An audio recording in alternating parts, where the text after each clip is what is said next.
When when it's time to begin, it's on the Rewind around with John Pollock and Wai Ting. The A-Team that makes sense of these things we see in the ring every week on TV. It's Rewind around for Monday night. Download it Tuesday morning from the Post Wrestling site. It's Rewind around for Monday night on USA Now on the John and Wai Take the mic. And hello, everybody. Welcome to Rewind Raw for another week as we are deep into the Netflix era. Here we are. Hello, Wai. How was your weekend, and how are you doing tonight? My weekend was good, yeah. And tonight I'm doing good as well.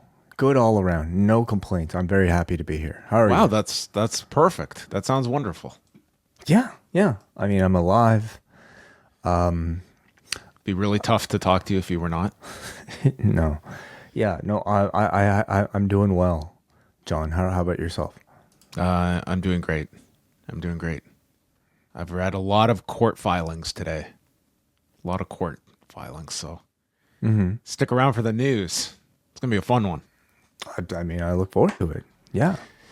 Well, welcome, everybody. Welcome here on the Post Wrestling Cafe. If you are tuning in live as we go live each and every Monday, Wednesday, and Friday, following Raw, following Dynamite, and following SmackDown. We are going to be getting into the show momentarily to discuss tonight's show from San Jose, but I do want to alert everybody that coming up this week at the Post Wrestling Cafe, we have quite a bit coming out over the next couple of days. We have got, of course, our new format here at Post Wrestling, so do join us on Wednesday night. And this weekend, we're going to be splitting duties. Wai, you are going to be covering GCW, The People versus GCW, which now features Sabu, Baron Corbin, and Amazing Red, among others. So I think this is clearly, they are targeting you for you to swoop in and see what is up with GCW as they return to the Hammerstein Ballroom. Josh Barnett versus Baron Corbin is exactly a match I would expect the GCW to make. So, yes, I am looking forward to that.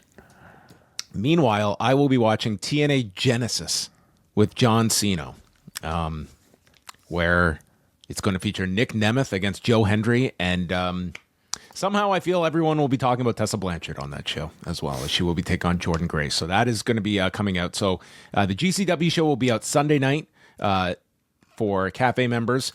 Cena and I are going to have our show up Monday around noon. Okay, so we are gonna stagger these out a little bit, but that is all coming up this week, along with your regular shows, including Collision Course. We will have Post Pro Res returning a little later on this week, and up today, free for everybody, it's the MMA prediction show. Myself and Ariel Helwani going nearly 2 hours talking about all of his predictions made a year ago, making some new ones this year, which already we played likely or unlikely. Would Bellator be dissolved? Would Bellator go away? And today, who else than Ariel breaking news that Bellator is gone. It is dissolved. So I feel that one he kind of had in his back pocket when he said likely. So do catch the prediction show before they're outdated. It is up there, free for everyone now. Of course, Cafe members, you got a sneak peek at the prediction show a couple days early, but that is up there now. And a great conversation with Ariel about the starting of his new website, Uncrowned. So a big year of change for him, and that I always enjoy when you two just talk, whether it be about MMA or pro wrestling or just about each other. Well, that seemed to be the consensus. Just chat about anything. So it's a whole year in review. Likely, unlikely on life. Okay. Oh, maybe I'll branch out further next year. Perhaps we won't even deal with MMA and pro wrestling. We'll just go above and beyond. Well, tonight, Wai, we are going to a place that you and I have watched professional wrestling at, the SAP Center in San Jose, California. Get this, week 2 on Netflix, 13,259 tickets out, according to WrestleTix. Okay. A lot of people going to watch. Isn't that similar to like what Raw typically does these days?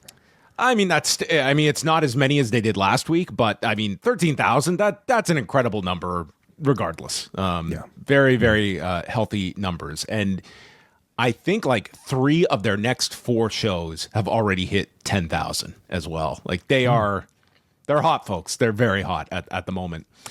As is their drone game, because man, this drone, man, it's gonna run in and like it's gonna nail somebody one of these weeks. Like Leaf Fitting is gonna have his eye off the ball, and this thing's gonna run into someone in the 300 level, because this thing was going at 1,000,000 miles an hour into the arena and surveying the landscape here. We had Snickers kind of presented as like the main sponsor on this show, and all the logos returning except for one, and it wasn't Real American Beer. Real American Beer was retained, but no Fortnite this week, Way. Fortnite was missing from the center, so I guess their main sponsor, they didn't have a main sponsor this particular week. It's not sticky. It's flexibility. We have open doors. It's an open door scenario, and you can just turn key and have your activation right there in the center of the ring to 282 million subscribers. It's sponsor first, but it's quality second. Yes, makes sense. Do I send some complaints about the drone usage? Are we at the point where I felt like I was on like a roller coaster or something going into this. Are they overusing the drone? Oh, they're absolutely overusing this stuff, but like these are their toys that they're going to use, and people are going to get a big kick out of these. But yeah, they are going to ride this drone until it crashes and burns. Starting off the show is CM Punk, who just pulls up at the arena, seconds to go, and wouldn't you know it just in time for his segment as his music plays. And he comes out, Michael Cole noting this is the home of the San Jose Sharks. Punk's a big hockey fan. Too bad the Blackhawks stink. So with that, out comes CM Punk. And quite the reaction for Phil. They? The Blackhawks? Yeah. They're not great. They're not great. He's not telling a lie. Just seemed these are facts. Really forcing this in there. Punk, first of all, a very, very classy moment here. He does mention the firefighters, the first responders tending to the fires from all over the place as they start off the show. There were several mentions for the American Red Cross throughout the episode as well. And he then goes on to the entertainment portion of the show, stating Seth Rollins no longer on his plate after last week, which was ran counter to what he said at the press conference that, no, I don't think I'm going to be done with Seth Rollins after just one match. But he goes over his triceps injury from last year, thought his career was fading away, but then referred to what he couldn't see and waves his hand in front of his face to make the John Cena reference. But then he made the biggest comeback ever, until Kenny Omega did last weekend, and said, I can see you, John. I always have. And he is joining Cena in this year's Royal Rumble. And then he calls for his music to play, but instead it is Seth Rollins that comes out. Punk can't believe that Rollins is back for more. And Rollins takes off his glasses, revealing a black eye from last week, and says, I said I would be here. Win, lose, or draw, standing in this ring. And if I didn't show up when times got tough, then I wouldn't be me. I'd be more like you, Punk.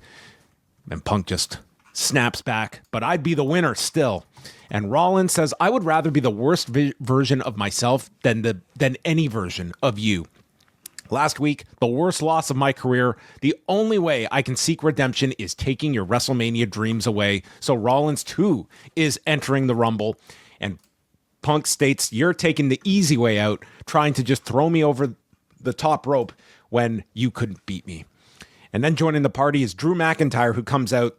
Punk and him revisit their feud and the 15 staples Drew required. They're all arguing. Drew is targeting Rollins, and he teases going to the ring, but then it's all just for show. He says nope. And there is a bigger problem brewing because Roman Reigns is playing chess. All these other people are playing checkers. I need to be the reluctant hero to step up now that Roman's got his falafel back, and Drew as well entering the Royal Rumble. Mm-hmm. The falafel. Yeah. We've had LA Knight call it the Ufalafa. Yeah, we've had the falafel. I mean, I don't know how culturally insensitive something. It's like probably that very, be. very, yeah. But I mean, I suppose it's a wrestling item now as much as a championship belt, for instance. So I thought this was an overall good segment. Like this show immediately felt different from last week's show in that this felt very much like your standard edition of Raw in all the best ways. Last week, they were attempting something very special, and I think they strayed too far from what we've come to expect from these types of shows. And kicking things off with a great in-ring back and forth between these two, CM Punk and Seth Rollins, was like part of the reason why I think Raw has been so good lately. A great promo segment, for instance, at some point in the show, and this delivered that for us.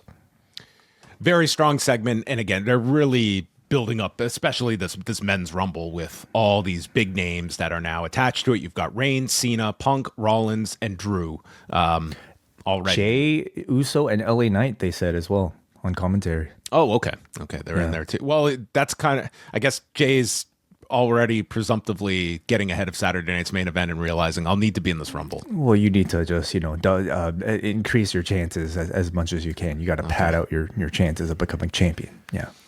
Our first match of the night, Chad Gable comes out. And again, me and Wai are watching the international version, so we're probably going to be mentioning segments that maybe you in the US missed.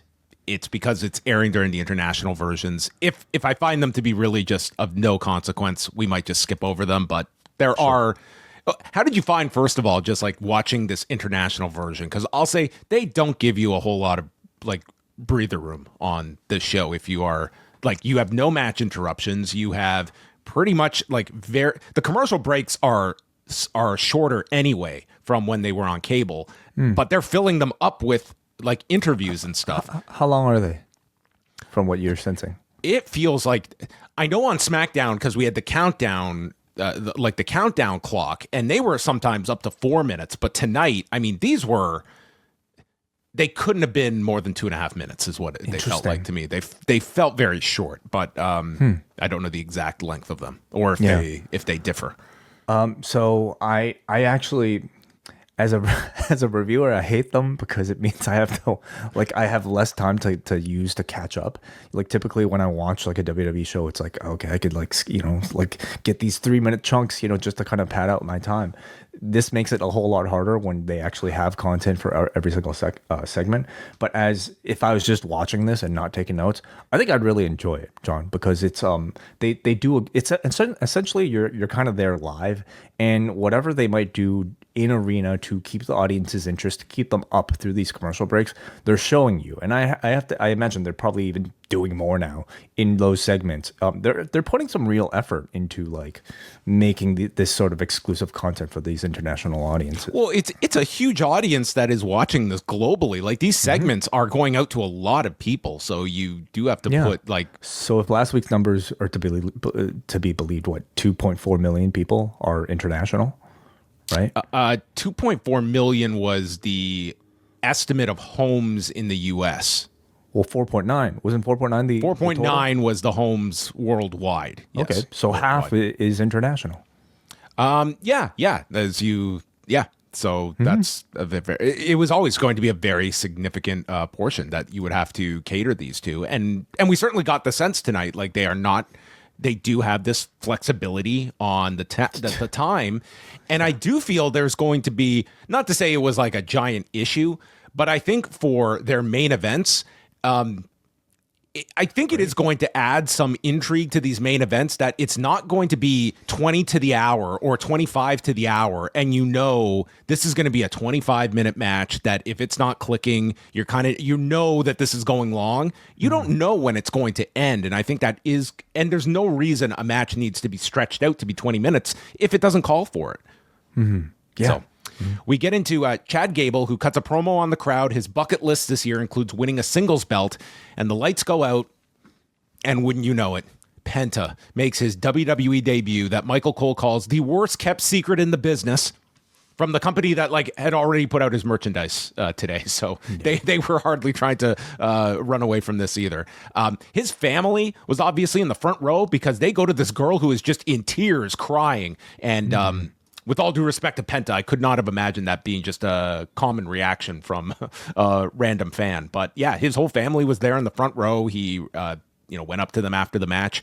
Michael Cole, I was just going to talk about like the entrance itself. So they do the thing where they actually put the catchphrase in front of the song, which I think is so simple but so smart, and I don't exactly know why it wasn't something that AEW did. To be honest, like I remember the Lucha Bros song. But doing something like this is just so, like, you immediately communicate to the crowd what his catchphrase is. And if you didn't know it already, you certainly knew it within seconds of watching this. Well, if you weren't familiar with Penta's history, Michael Cole took you through it, mentioning his accolades in Lucha Underground, AAA, winning the TNA Heavyweight Championship, and then he jumped to WWE. And that was it. Yeah. Yeah. He's past 5 years. Yeah, from 2019 to today, he's been just on the sidelines waiting. But now he's competing at the top level here in WWE, and they were certainly not shy about getting in their major league comments here about Penta now making it here in the big leagues. So great reaction. None of this is unexpected. I mean, if anything, it puts a bigger spotlight on who they actually deem to be competition at the moment. It very much does. Like, it very much does. There's a headstand by Penta into the seated drop kick, and then Penta's leg gets wrapped around the post after taking a German on the edge. So there's quite a bit of selling here from Penta, and Gable ends up missing a splash, and Penta's got to limp around, gets caught with a belly-to-belly into the corner. They trade chops, and Gable gets sent to the floor, and Penta hits a tope con hero, and this whole crowd starts chanting, "Holy shit." And I say this respectfully, but like, you can do half of what you were doing prior, and you're going to get like double the reaction, at least in this instance here. Like, this was a holy shit moment. He hit a dive to the floor, and then he followed with a flying head scissors from the edge into the ring, Mexican destroyer, which you don't see every day in a WWE setting. And then there's a dragon screw and ankle lock applied by Gable as he recovers, but it is countered, and his arm snap is now the sacrifice, where he snaps the arm and hits the Penta driver to win in 13 minutes and 25 seconds. Welcome to the big time. And Penta wins his first match after the call up to the majors. Yeah. First of all, I wanted to correct myself. Apparently, he did have Cero Miedo at the beginning of his Lucha Bros. I was going to say, I know there was a thing off the top, but... Thank you, people in the chat room. I probably just have to pay much closer attention to some of these theme songs. You're just such a hater. Can't AEW do anything right in your mind way? Onto the segment, I thought this was about as good of a debut as you could hope for somebody here. They treated this guy like such a big star. You know, he already feels like somebody that you should be paying attention to here. They chose a great city, first of all, San Jose, where the population is 30% Hispanic. So, I mean, we're going to get into the post-match because to me, like, very good match. But to me, it was the post-match that is... Yeah. That was the big thing, because they send Jackie Redmond into the ring to interview him, and he just takes the mic, and I don't know how much time he had, but he was certainly going to use this for all it was worth, because he cuts like a 3-minute promo here. 90% of it is in Spanish, and for all the talk we have about, and granted, this is a specific market, but... One of the things about Penta is that this guy always sounds cool, and you don't have to understand what he's saying, but the second he spoke Spanish, this crowd went nuts.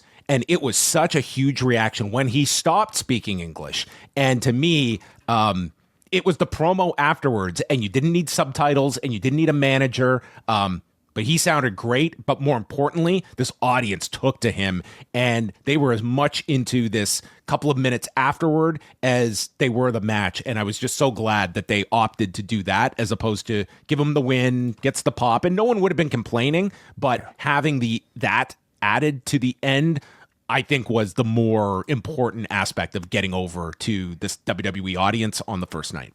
Agreed. Totally agreed. First of all, they picked a great opponent for him in Chad Gable. You know, really, for a mid-carder, that you are going to beat. You really can't find somebody better than Gable, who I think stylistically presents a great contrast to what Penta is able to offer, making his high flying look really incredible. But this is also a segment where like you got to see Penta's cool moves, but you got to see other aspects of his game as well. You got to see like when he's not high flying, like what kind of a wrestler is he? You got to see him sell. You got to see him like he did way more in this match than you see in a lot of his matches, like a more like a lot of bump taking, a lot of selling. You know, you saw quite a bit from him. Yeah, and sometimes that might be counter to like what you might want out of a debuting wrestler. Sometimes you might just want a debuting wrestler to come out to look dominant. I think in this case, it's more important to see what this person can actually offer in ring, and giving us a well-rounded version of him, including showing us his fire and his ability to rile up a crowd, but most importantly, being able to see a promo afterwards is I think the best thing you could have done for him. And not only that, he dunked it out of the park. Like he was like, from my recollection, and it's fuzzy, but believe me, everybody, but like I believe he like spoke less of the two Lucha brothers. I remember Ray at least doing a lot more of the English speaking. Obviously, they had their manager as well, but Penta, I feel, rarely spoke English here. Who knew that he had this level of even English promo within him? You know, like it was certainly more than enough to convey the emotion that he was going to. And if that wasn't enough, allowing him to speak in his native tongue, even if I didn't understand what he was saying, I could feel the emotion. I could feel the passion. And you just look at the reaction to this crowd. You know, I'm so pumped up like by just this great appearance.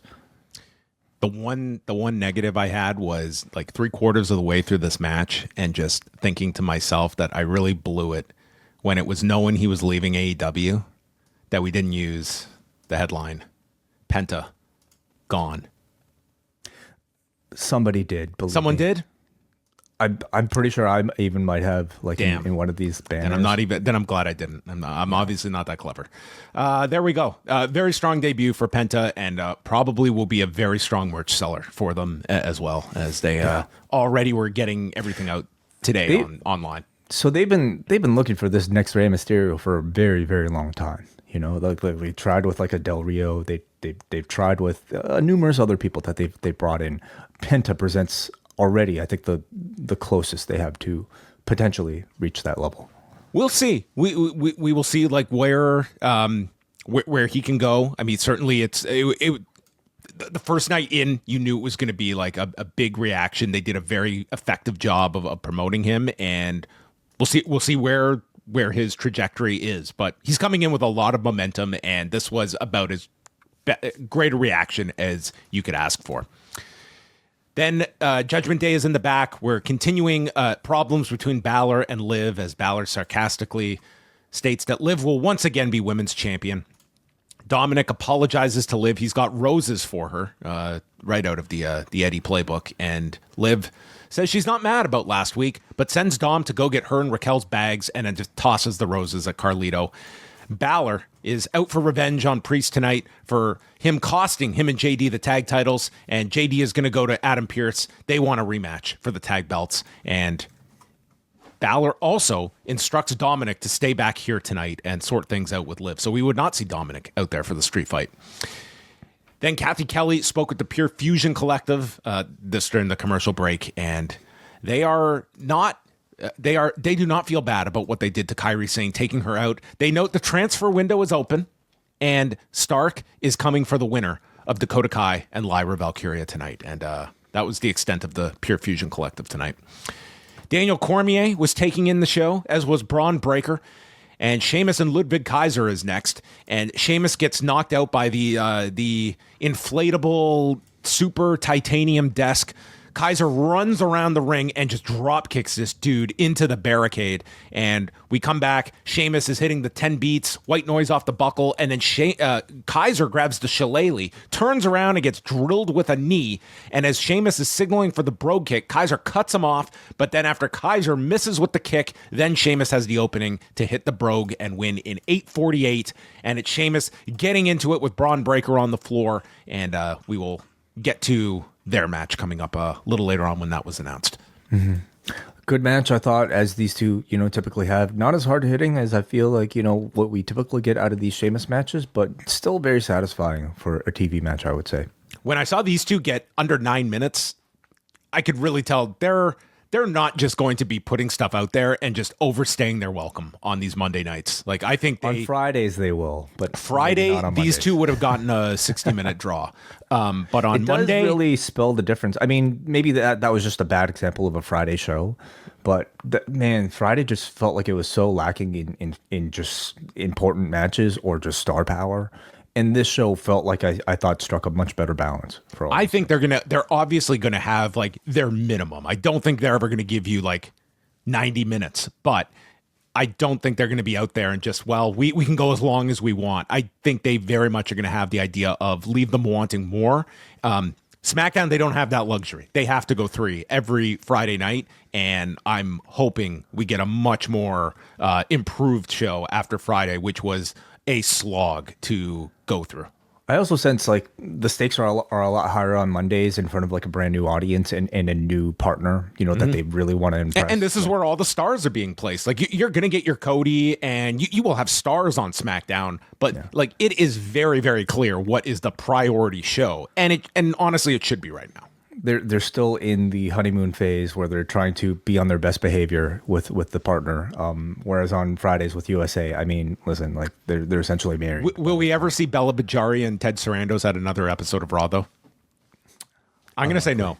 Maybe when they come to LA, maybe like this year, but after this year, I think maybe you get one. They're not all coming. I don't know. We'll see. Okay.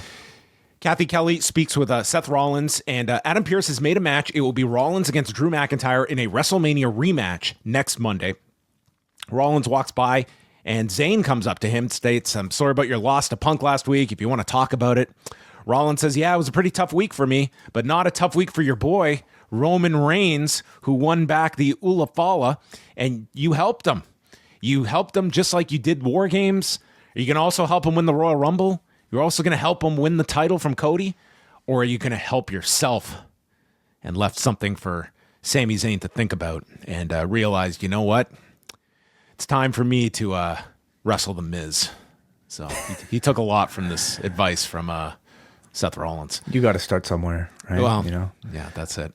More Miz on this show. More on Miz later, but let's talk about Rollins a little here. This is Rollins, I think, very much keeping his, I would almost say, like, at this point, tweener character, where I think he's still very much a babyface, but because of his hatred of Roman being as high as it is, it's making him come across like a heel. This is exactly what Drew McIntyre was, at least, for a good portion of time before he fully turned heel. I think Rollins still operates in that gray area where, like, outside of Roman, he could still be a decent guy. But because he hates Roman so much, he's even becoming an asshole to Sami Zayn, who here was trying to provide a peace offering, and Rollins just kind of threw it right back at him. Do you think we're going to hear Rollins laugh on Netflix ever, or is that gone? Oh, maybe when he really turns heel. Yeah. I hope it's gone for good. I hope that's the takeaway from this Punk program. Jackie is with Carlito and JD. You won't imagine, but this was on the international version. We didn't get this on the show. The only part about this that was funny was that neither of them could hear what Jackie was asking them, and they pretty much just had to guess what she was asking. JD called Jackie a spin doctor in the media, trying to stir up drama with the Judgment Day. She asks Carlito what he thinks about all this. Like, I can't hear you, but I'm just going to say, just puts over Judgment Day. This was just comical. The only reason why I feel like I would continue watching these is to hope for a Kalisto moment, like a promo so bad that we'll all be talking about it afterwards. Because you might have maybe some of them will have their guard down, that they will be thrown out into this situation. It's not on the show proper. Yeah. But not realizing enough people will see this, that this will end up on X. And they're on live TV without a net, and it feels like without a real script for a lot of these. So, yeah. What was that, Jackie? I said Davey Portman called you the worst character of 2024. Your thoughts? Karrion Kross comes out of Adam Pearce's office telling The Miz, okay, after months of us going through this goddamn program, The Wyatt Six have been moved to SmackDown. We have had movement in this transfer window. So yes, everyone, these 5 members all had contracts come up, and they were negotiating back and forth between both shows. If ever there was a group that really doesn't fit the dynamic of being collateral in a trade between brands, it's probably the Wyatt Six. But my God, this Final Testament Wyatt Six program, I mean, maybe they'll all end up on SmackDown, which, boy, are they just pushing me away from ever watching wrestling on Fridays. Like, maybe they're just going to put all of the slop on Fridays. We'll see. That could be the punchline to all of this, that they get moved to Fridays as well. I mean, let's say they don't move to Fridays, or let's say this is the end of this feud. I'm guessing it's an admission that it probably wasn't working as well as they had hoped. And I don't know how. What's going to work for the Wyatt Six on Friday? Who are going to put them with that over there? Hopefully, like a bigger fish, John. God, like they're going to be in that tag division that makes no sense every week. I guess so. But listen, like they came in with a bang, but then like to just kind of like stay in this sort of mid card purgatory with like Karrion Kross and The Miz isn't really a great sort of like way to just tell people that, hey, like the Wyatt Six are actually an important group. Well, we'll see. I think it's a chance to refreshen them. So Zayn enters, and he was going to speak to Adam Pearce for what we don't know, and says that Miz then mocks him for never being a champion, and Miz pointing out that he was a champion. So Zayn decides, you know what, I'm going to go into his office, and I'm going to make a match with you tonight, because I'm very confident that they don't have this whole show booked yet. And wouldn't you know it, they had 5 minutes free. So Pierce, a much better showrunner than Nick Aldis. They announced way more for this show than they did on Friday. Yeah, there were 4 matches announced in advance, and we got one impromptu match, whereas the entire third hour of SmackDown was booked on the fly Friday. Yeah. So on this Sami Zayn thing, they've been teasing it for, I would say, a long time now, but it seems like they might actually be ramping up like his aspirations towards the championship. So we could expect, like him to run the gamut. Okay, it could be the Rumble, could certainly be the Chamber, but I am expecting him like something even maybe bigger than the Chamber for Toronto. Don't you think? I could see Zayn being if you have something really big planned, and this is all up in the air. Like, we will see after this Goldberg angle is shot in a couple of weeks. Like, if Gunther and Goldberg is Mania, that certainly doesn't need the championship. And you could do like Gunther and Zayn in Toronto. It's the rematch of Mania, and it's Gunther getting that win back, and again Zayn comes up short, or you could even go with Zayn. Like, that's certainly a match you can revisit after the win last year. Yeah. See, Chamber almost feels like it's too soon for Sami, because like Sami is the type of character where after he wins, where do you really go? He is like one of the best underdogs in the whole company, and I almost think like they'd want to take their time telling that chase. Maybe Miz beats Gunther, and Miz will defend the title against Zayn at WrestleMania. I think that's a several years WrestleMania program. We're not getting Rock and Cody, but we might get Miz versus Sami. Yeah. They showed Obafemi in the crowd with the NXT title, and then Gunther comes out. Gunther states that last week's Netflix debut, great visual attraction, very impressive, but what I wasn't impressed with was the bell-to-bell quality. You are not alone, Gunther. He was on Cage Match after, giving a 6.2. He wished that we had a roster that could reach those high expectations. And he points to his title, the only prize worth fighting for. And who should interrupt him but Jey Uso, who comes out and immediately challenges him for a title match. At Saturday night's main event, Gunther laughs at this challenge. I admire your courage, but I really want you to think about this. And he just systematically breaks down how awful of an idea this is for Jey Uso. I beat you twice when I was the Intercontinental Champion. Jey, I know what you are capable of, and it's a whole lot less than what I am. I will expose you, Jey, as a really, really talented tag team wrestler. To you, main event is a nickname. To me, it's a place I belong. So stick to your yeet and out of championship business. But if you insist, then I will accept. Gunther was amazing in this segment. He was so good. I get the sense, whether it be Gunther himself or whoever's writing his promos, they're essentially basing him off of the average internet wrestling community shit poster, because all of his criticisms, are just like direct from like podcasts. He's like Nick Bockwinkel if Nick Bockwinkel was on Reddit. Oh, okay, exactly. Yeah, but I mean, it's also why I think like the promos come across so well. It's because people, these are actual talking points that people are making. The audience is making about a Jey Uso. You know, Jey Uso's not what Raw was great on drones and great on presentation, but the wrestling was kind of like left something to be desired. Jey Uso has been very successful, but his singles matches has somewhat been lacking, and a lot of the criticism is because maybe he's just more of a tag team wrestler. So bringing all of those things like to the forefront and introducing them in storyline just happens to make his promos sound that much more like cutting, you know? All of these silly stats. Let's be honest, nobody revealed the viewers per home, and we all know that Video Amp, it's slightly different than Nielsen's calculations. Yes. That's who this man should be, okay? Yeah. So, sorry, yeah, did you get to just the end of the segment as Gunther is leaving, Jey says, I respect you, Gunther. What you said was true, and I was scared to do this on my own, and I'm still trying to earn respect, and I'm going to earn your respect when I beat you for that championship. He's not going to beat him for that championship, but that is happening January 25th in San Antonio. And coming out of tonight, we have Gunther and Jey Uso and Braun Breaker versus Sheamus for the Intercontinental title. So they have 3 episodes left to build this up.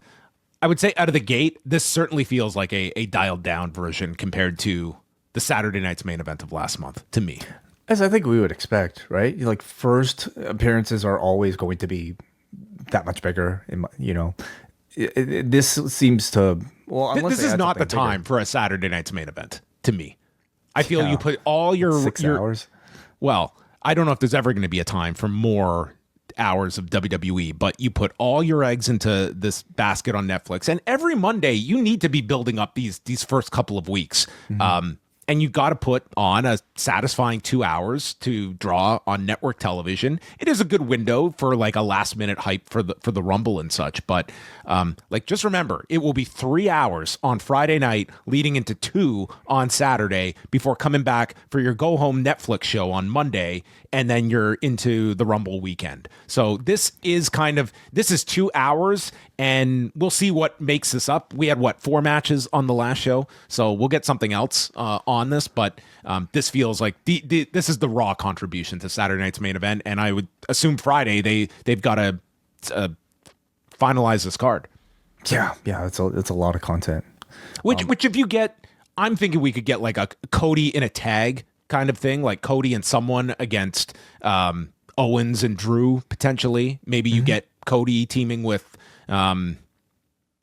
you would have said Jey, but obviously it won't be Jey. But anyway, you could get Zayn in there potentially or something. Mm-hmm. I thought Jey sounded really good in this segment. As I think maybe as scathing as like Gunther's words were, I think it really did help set Jey up for, I think, one of the more emotional and passionate and believable speeches I've heard from Jey Uso in this time. He's more than the guy who does the arm waving. He was able to dig into, I think, some real emotion here. Great video for Lyra, Valkyria, and Dakota Kai setting up the women's Intercontinental Title Tournament. They focused on Lyra coming up short in the Queen of the Ring to Nia Jax.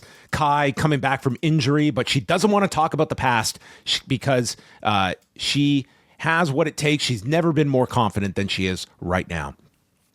And then because they were in San Jose, Bayley was in the crowd, so they interviewed her during the break, and she talked about Penta's debut, promoted her match with Stratton on Friday, and previewed Kai versus Lyra, and then led a chant of Michael Cole sucks.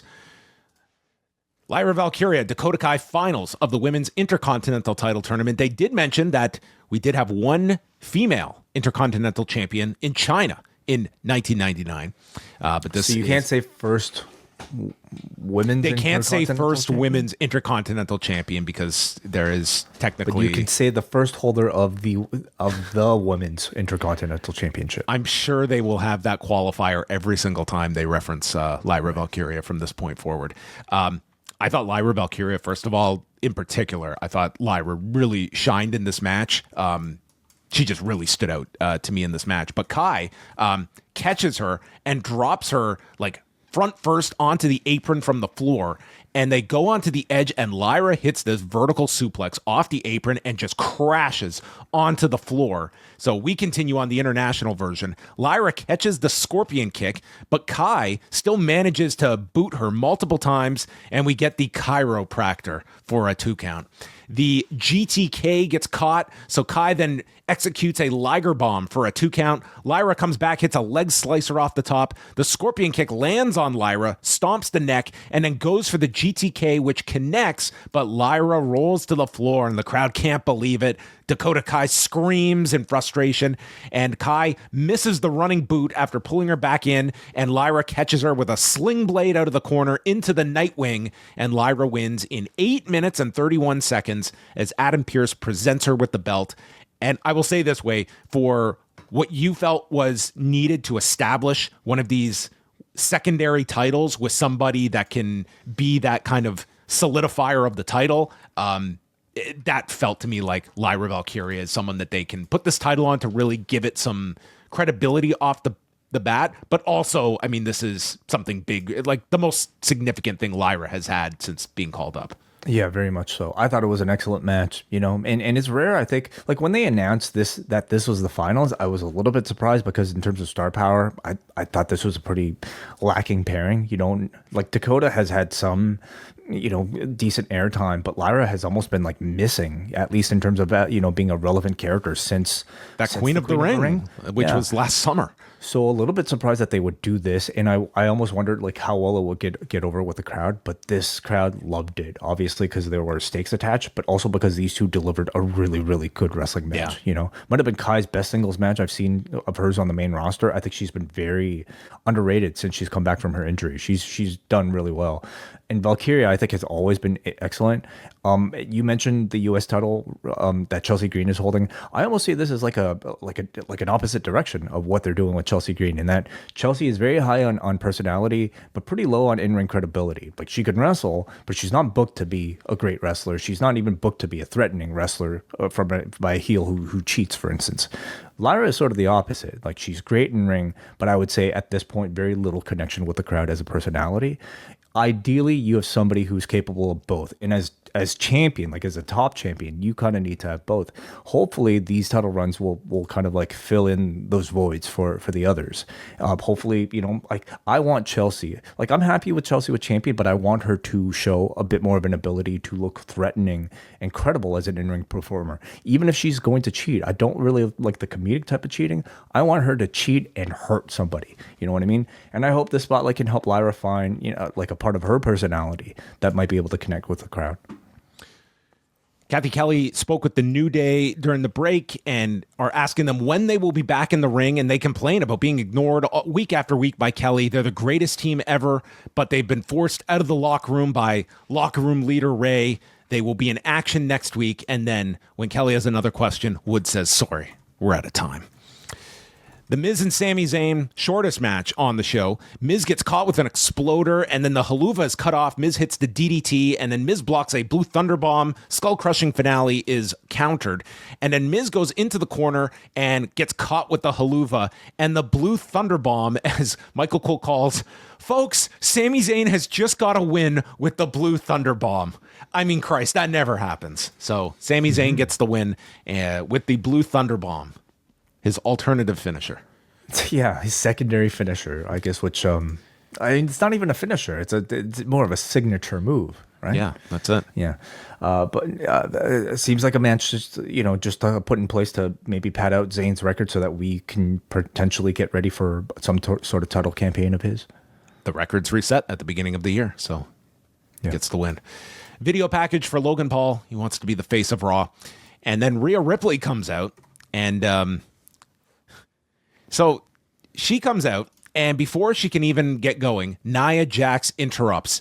And transfer window, she's allowed to show up on this show. And she was here just to get booed, and she did. Like, she got like the Dominic heat here, and states she will be winning the Royal Rumble. So as of now, I think we have one woman in the Royal Rumble. Nia Jax. I think that's it.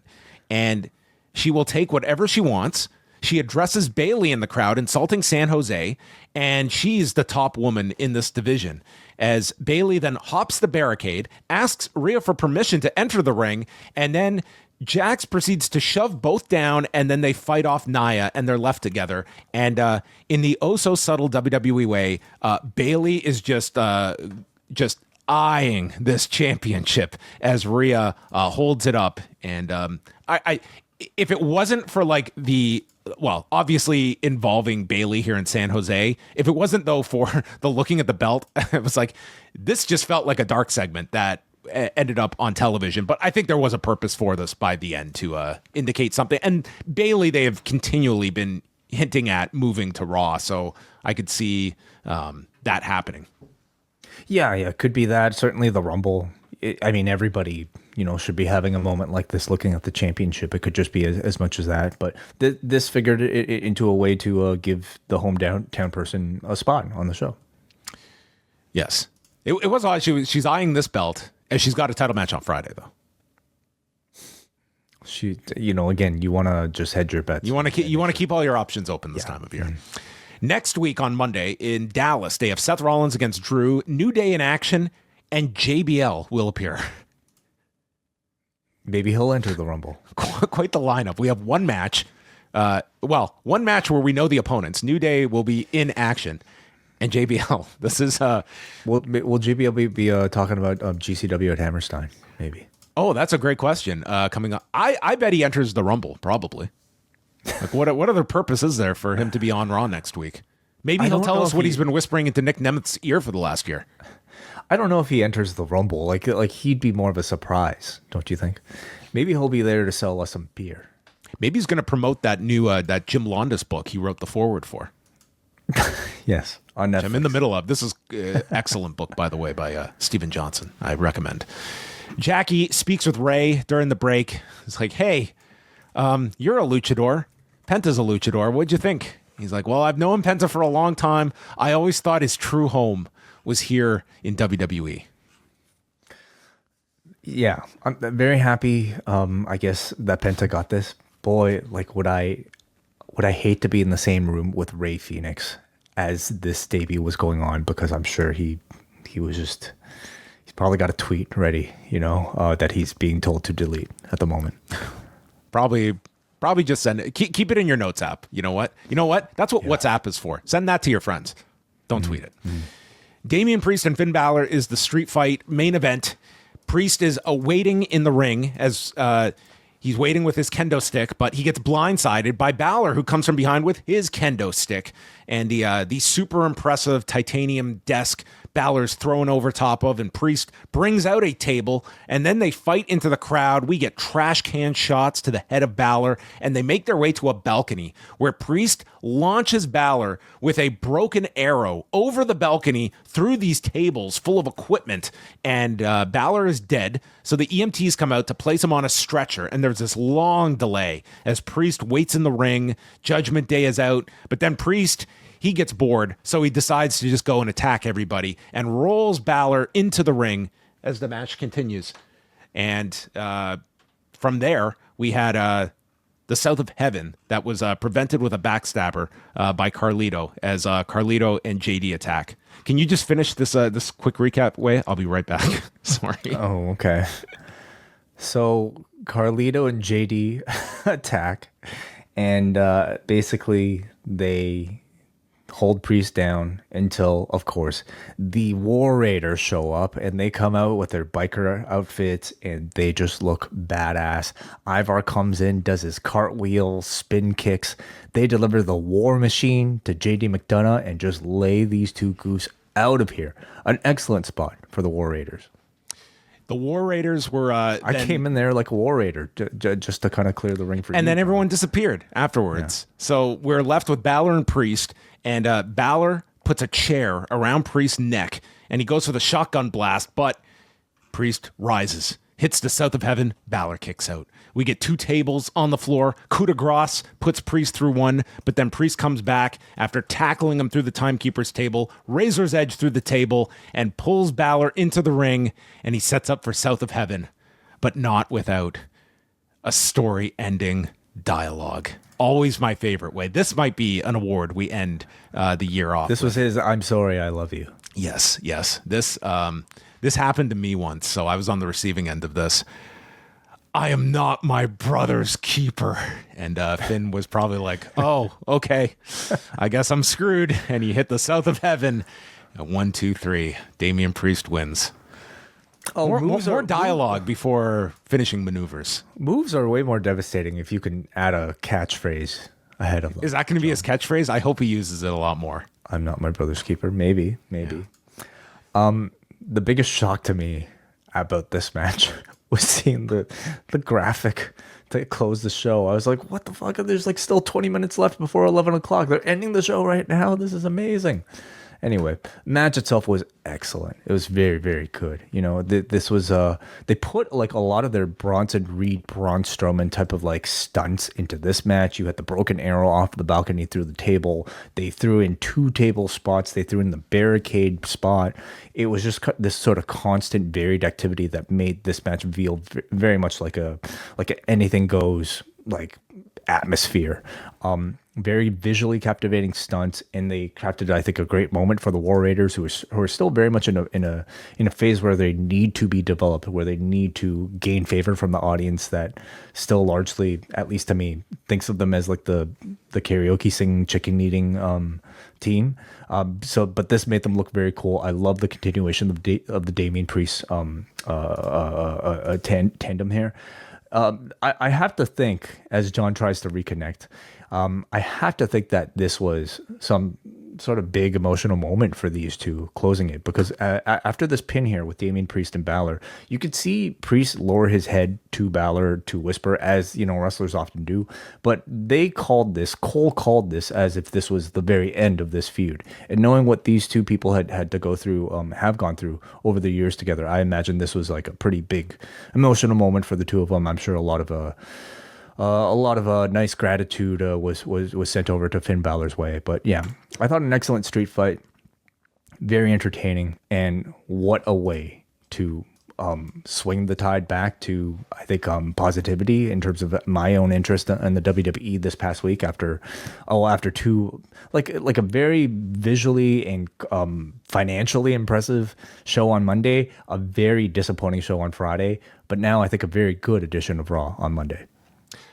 I thought this was a really enjoyable show of Raw. I was not as down on last Monday's show that I think many were. It was what I expected one of these big promoted LA based shows for WWE to be. Like I likened it last week. Like it was the WWE upfronts, but it was on television or on Netflix. That's what it was. But this week I think certainly felt more like in line with what you can expect on more of a weekly basis. You got a big blow off to a feud in Balor and Priest. You got the crowning of the Intercontinental Champion. Match quality, I think, was largely very good on the show. The Penta debut came off very well. You got the big star-studded segment to kick off the show with Punk, Drew, and Rollins. And you got some stuff set up for Saturday night's main event, which I can't say feels like a really big event 2 weeks out from, but you have a lot of balls in the air that they are juggling at the moment. And Saturday night's main event, we will see how well they build this up over the next 3 episodes. To me, this felt like a show that I could see a new viewer watching and wanting to tune in again for next week. It just, even though it didn't have the star power, it didn't have like as much that was built up to before you kind of gave them that resolution. I thought it was a much better viewing experience for certainly a beginner, but even for somebody who's, a seasoned viewer. 2 hours, 40 minutes. I started this thing at like 9 o'clock and I managed to catch up right by the end. And like to be able to at least like deliver like 2 hours and 40 minutes of like solid content, good wrestling, big stunts, big debuts, good promos. I think that's ideally what you'd have for for one of these. All right. We are going to be continuing the show on the Post Wrestling Cafe. To all of you joining us on the Post Wrestling free feed or on the YouTube channel, we thank you very much. News of the day, feedback, all of that can be found at postwrestlingcafe.com, and we will be back on Wednesday night following Dynamite.